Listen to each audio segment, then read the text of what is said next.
दोस्तों, इस दुनिया में कई युग बीते जहां एक से बढ़कर एक एडवांस सिविलाइजेशंस आईं और नष्ट हो गईं। दुनिया भर की माइथोलॉजीज में हमें तरह तरह की चमत्कारी और पारलौकिक वस्तुओं का जिक्र मिलता है। इन्हीं में से एक कैटेगरी जेमस्टोन्स की है, जिन्हें भारत में मड़ियां कहा जाता है। यहाँ मड़ियों को 3 कैटेगरीज में बांटा गया है। पहली कैटेगरी है ज्वेल्स ऑफ हेवन। इन्हें सबसे ज्यादा शक्तिशाली माना जाता है।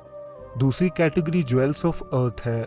इसी कैटेगरी के चमत्कारी ज्वेल्स का वर्णन अलग अलग माइथोलॉजीज में भी मिलता है। और तीसरी कैटेगरी है ज्वेल्स ऑफ नीथरवर्ल्ड। आज के एपिसोड में हम कुछ सबसे शक्तिशाली मणियों के बारे में जानेंगे, तो एपिसोड को अंत तक जरूर देखिएगा। सबसे पहले बात करते हैं कौस्तुभ मणि की। ये डीप ब्लू कलर की बेहद खूबसूरत मणि बताई जाती है, जिसकी चमक की तुलना सूर्य प्रकाश से की गई है। माना जाता है समुद्र मंथन के दौरान ये चमत्कारी मणि निकली थी और अब इसे भगवान विष्णु धारण करते हैं। ये मणि जहां भी होती है वहां किसी प्रकार की दैवीय आपदा नहीं हो सकती।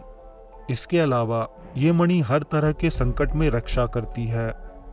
दूसरी मणि चिंतामणि है, जिसे हिंदू और बुद्धिस्ट ट्रेडिशंस में विश फुलफिलिंग ज्वेल के नाम से भी जाना जाता है। बुद्धिज्म में मान्यता है कि चिंतामणि बोधिसत्वास के पास मौजूद थी, जो इसकी हिफाजत करते थे।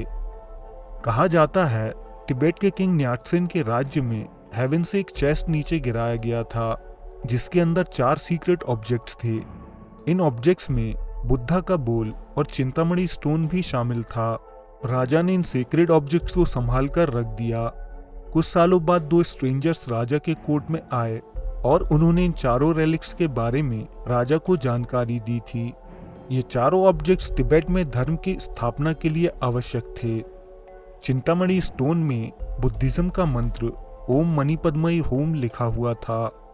उन स्ट्रेंजर्स ने राजा न्याटसेन को बताया कि आप इस मणि के सामने बैठकर जो भी इच्छा करेंगे वो पूरी हो जाएगी। इसकी मदद से जरूरत पड़ने पर खजाने मैनिफेस्ट किए गए, बीमारों को ठीक किया गया, खान पान की सामग्री भी उत्पन्न की गई और जहरीले पानी को प्योरीफाई भी किया गया था। हमारे भारत में मान्यता है कि चिंतामणि दरअसल हिमालय के गुप्त क्षेत्र ज्ञानगंज में सुरक्षित रखी गई है, जहां स्वयं महाअवतार बाबा जी उसकी सुरक्षा करते हैं। तीसरी मणि समयंतक मणि है, जिसे सूर्य देव धारण करते हैं। माना जाता है इस मणि का प्रकाश इतना तेज होता है कि इसे देखने वाला अंधा भी हो सकता है। अगर इस मणि को अंधेरे में ले जाएं, तो वहां दिन के जैसा प्रकाश हो जाता है। ये मणि रोज सोना उत्पन्न करती है और अपने धारक को सूखे, बाढ़ और भूकंप से बचाती है। इस मणि से संबंधित एक किस्सा हमारे धर्म ग्रंथों में काफी प्रचलित है। कहा जाता है द्वारका में सत्यजीत नाम का एक व्यक्ति रहता था, जो सूर्य भगवान का भक्त था। उसने सूर्य देव की तपस्या करने का फैसला किया और कई सालों तक तप किया। सूर्य देव सत्यजीत से प्रसन्न हुए और उसे अपने लोक के दर्शन करवाने ले गए। इसके बाद सूर्य देव ने उसे वरदान में स्यमंतक मणि भी दी थी। अब स्यमंतक मणि के प्रभाव से द्वारका नगरी में ढेर सारा खजाना एकत्रित हुआ। वहां के लोग सभी रोगों और दुखों से मुक्त हो गए। भगवान कृष्ण को जब इस मणि के बारे में पता लगा, तो उन्होंने सत्यजीत से कहा कि वो स्यमंतक मणि यदुराज उग्रसेन को दे दें, लेकिन उसने इनकार कर दिया। एक बार सत्यजीत के भाई ने इस मणि को धारण किया और शिकार पर चले गए, जहां उनका वध एक शेर ने कर दिया और मणि को अपने साथ गुफा में ले गया। वहां ये मणि जामवंत को मिली, जो इमॉर्टल माने जाते हैं। सत्यजीत ने मणि की चोरी और अपने भाई की मौत का आरोप कृष्ण पर लगा दिया। यही वजह है कृष्ण ने मणि ढूंढकर खुद को बेकसूर साबित करने का फैसला किया। वो पैरों के निशान का पीछा करते जंगलों में पहुंचे, जहां उन्हें एक खूबसूरत दिव्य स्त्री दिखाई दी, जिसके पास वो मणि मौजूद थी। कृष्ण थोड़ा आगे बढ़े, इतने में ही जामवंत उनके सामने आ गए और कृष्ण पर हमला कर दिया। इन दोनों का युद्ध कई दिनों तक चला। अंत में जामवंत को समझ आ गया कि कृष्ण नारायण का अवतार हैं। उन्होंने अपनी गलती की माफी मांगते हुए स्यमंतक मणि और अपनी पुत्री जामवती भगवान कृष्ण को सौंप दी। चौथी मणि रुद्रमणि कहलाती है, जिसे भगवान शिव धारण करते हैं। इन 4 मणियों को ज्वेल्स ऑफ हेवन कहा जाता है।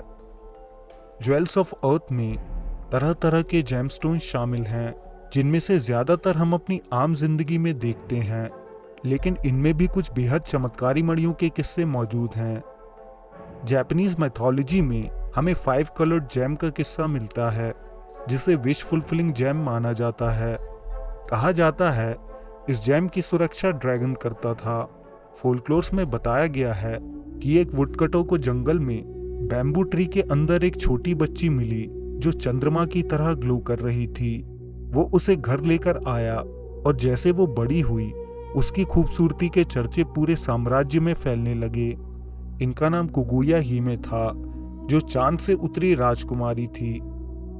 बड़े बड़े लोगों ने राजकुमारी से शादी करने की इच्छा जाहिर की, जिन्हें वो इम्पॉसिबल टास्क देती थी ताकि वो उन्हें पूरा ना कर सकें। इन्हीं में से एक टास्क था ड्रैगन की नेक से 5 कलर्ड ज्वेल लाना। चाइनीज मैथोलॉजी में फ्लेमिंग पर्ल का वर्णन मिलता है, जो एक विश ग्रांटिंग पर्ल था। चाइनीज मैथोलॉजी में इस पर्ल का रक्षक भी एक ड्रैगन को ही बताया गया है। ये पर्ल स्पिरिचुअल एनर्जी से भी संबंधित माना जाता था, क्योंकि इसके धारक की आध्यात्मिक उन्नति सुनिश्चित हो जाती थी। इसे 8 मोस्ट ऑस्पिशियस ट्रेजर्स में से एक माना जाता है। दोस्तों, इसके अलावा महाभारत में अश्वत्थामा के पास भी एक चमत्कारी मणि थी, जिसे सिरोन रत्न कहा जाता है। इस मणि की शक्ति से अश्वत्थामा भूख, प्यास, थकान, नींद और बीमारियों से मुक्त थे। जब तक उनके मस्तक पर यह मणि थी, तब तक उन्हें जानवरों, पक्षियों, नागों और मानवों से नीचे की योनि में मौजूद सभी जीवों से प्रोटेक्शन मिलती थी।